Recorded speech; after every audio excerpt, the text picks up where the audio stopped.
Magandang araw muli po sa inyo lahat. At sa video po na ito, ang tatalakayin naman natin ay tungkol sa fraction.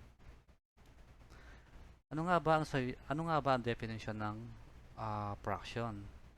So, is a part of a whole, or sa Tagalog po, ito yung bahagi ng isang kabuuan, no? Imagine po meron kayong isang apple, no? Yung pong apple na yon nagre-represent siya as a whole, no? At yung pong kapag hinati po natin siya ng dalawa, yung pong nahati na iyon ay tinatawag po nating part or bahagi, no? So sana po nakuha ninyo yung ibig kong sabihin doon at yung logic, no po. Dito po sa fraction, meron tayong three main types of fraction, no? Ito po yung tinatawag natin proper fraction, no? Improper fraction, at mixed fraction. Ano po ba ang proper fraction, no?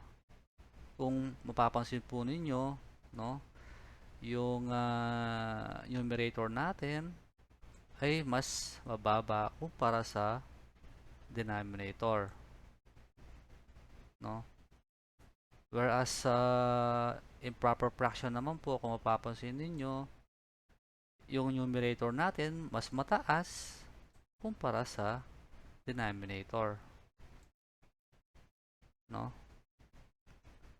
At sa mixed fraction naman po, combination siya ng whole number tsaka ng proper fraction.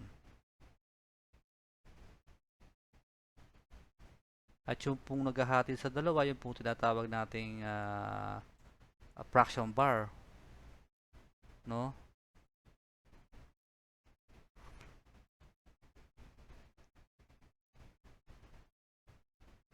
Sa next video po, no, magkakaroon tayo ng maraming example patungkol sa fraction, no? Doon tatalakayin natin yung pagka-add ng fraction, minus,